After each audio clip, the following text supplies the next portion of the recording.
Assalamualaikum warahmatullahi wabarakatuh. Ya, di sini saya Rahmatul Arifin. Kami akan menerangkan materi yaitu tentang alat bersuci, macam-macam najis dan cara menghilangkannya, macam-macam air dan hikmah dari menghilangkan najis. Yang pertama, alat bersuci.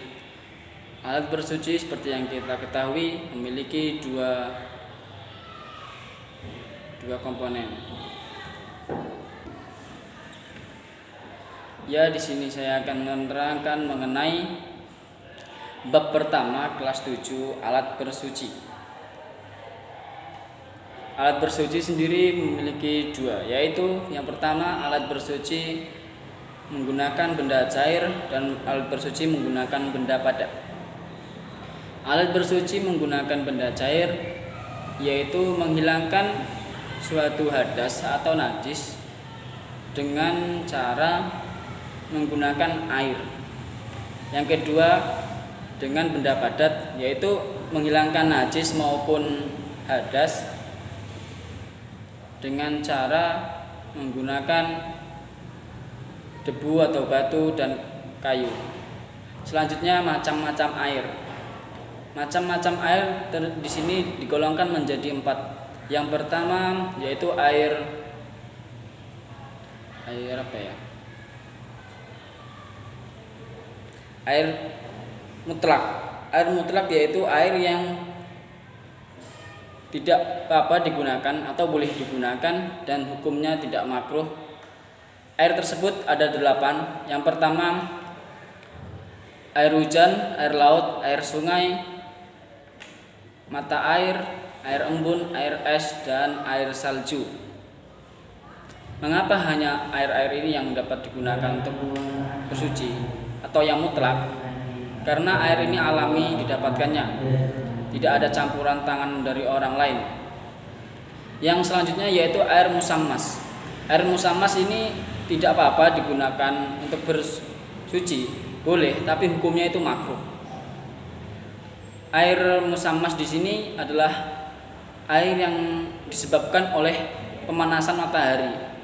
Jadi air musammas ketika ada air di dalam bejana atau dalam paralon, itu paralonnya besi. Selain paralon perak dan paralon emas. Jika paralonnya itu emas dan perak, maka air tersebut tidak boleh digunakan, haram hukumnya. Tapi ketika itu airnya adalah dalam bejana besi, itu hukumnya makruh digunakan untuk bersuci. Yang selanjutnya yaitu air tahir khairu mutahhir. Air tahir khairu mutahhir di sini yaitu air yang suci, tetapi tidak boleh digunakan untuk bersuci. Ingin tahu kan kenapa? Karena air di sini memiliki rasa. Misalnya air dari buah-buahan, air kopi, air teh itu suci, boleh diminum, boleh dibuat diminum nggak apa-apa, tidak ada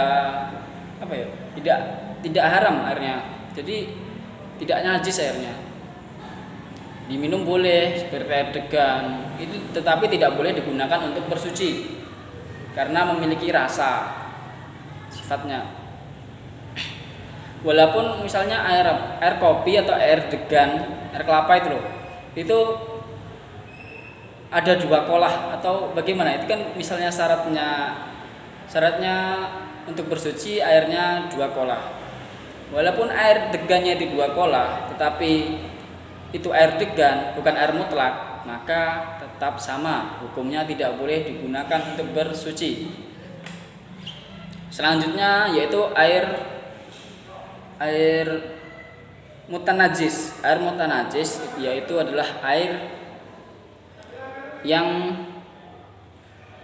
awalnya suci tetapi dihukumi najis. Kenapa? Karena mengalami perubahan.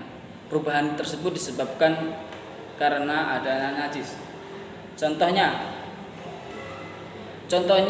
air 2 kolah. Air 2 kolah awalnya itu tidak apa-apa, tetapi ketika di sana kemasukan najis, dan sampai merubah bau, warna dan sifatnya.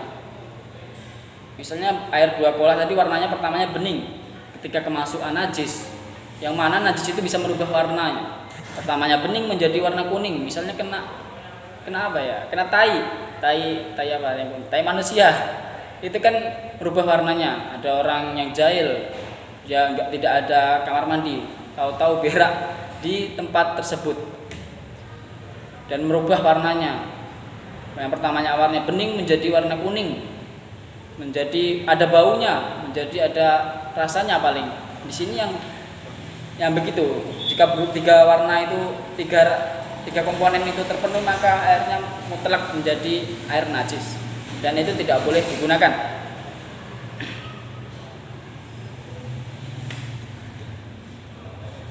Air najis jika misalnya air itu 2 kolah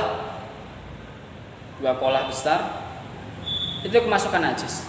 Misalnya najis tai cicak, tapi itu tidak merubah warnanya, baunya, rasanya, maka air tersebut tidak apa-apa, masih dinamakan air mutlak dan itu boleh digunakan untuk bersuci.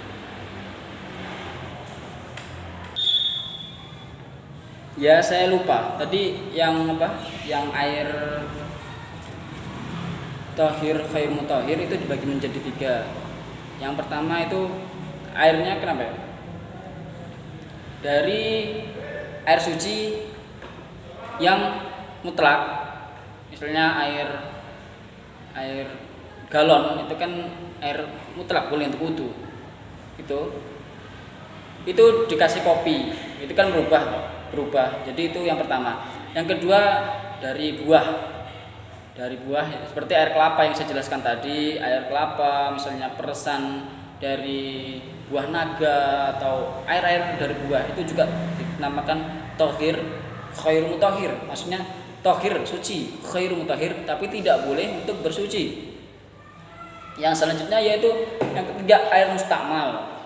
Air mustakmal itu air bekas wudu kita. Ketika kita wudu, lalu kita di bawahnya kita tadain, misalnya tadain ember, kita wudu.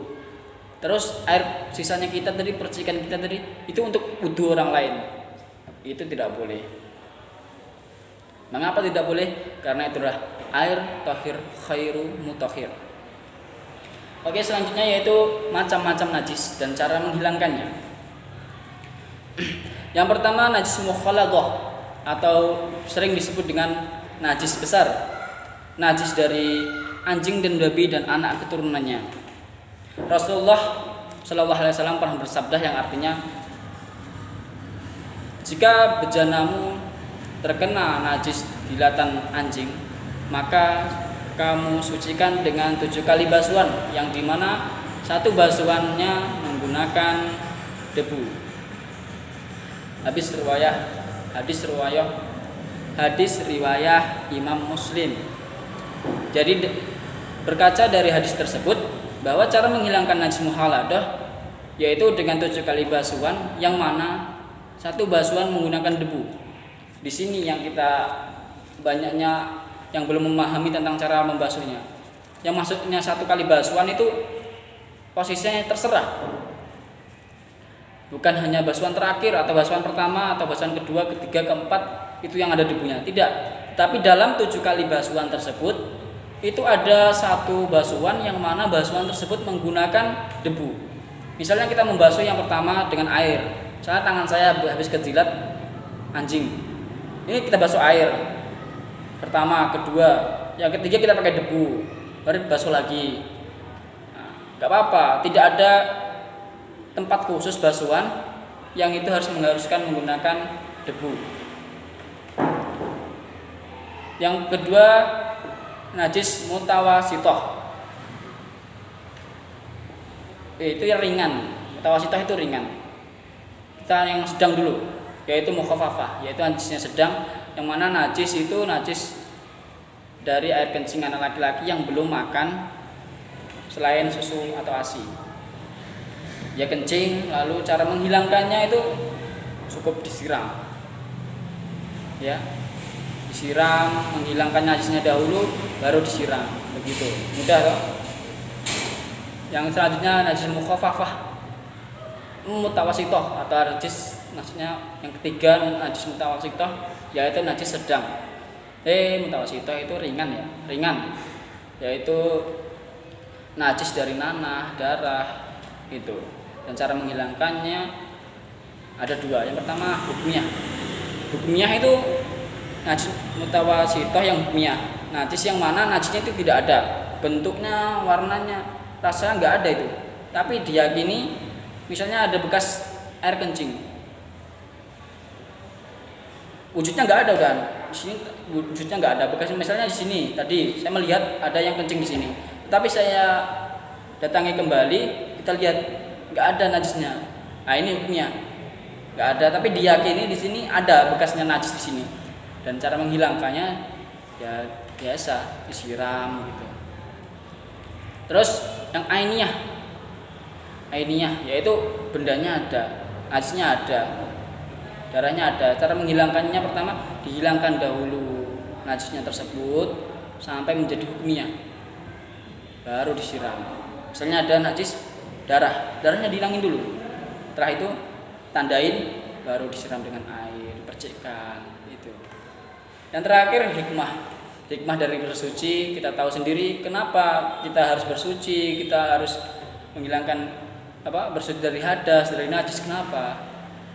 Karena Allah Subhanahu wa taala berfirman, "Innallaha jamil wa yuhibbul jamal." Sungguhnya Allah itu indah dan menyukai yang indah-indah. Jadinya kita suci, kita bersih itu adalah suatu keindahan dan Allah menyukainya. Sekian, assalamualaikum warahmatullahi wabarakatuh.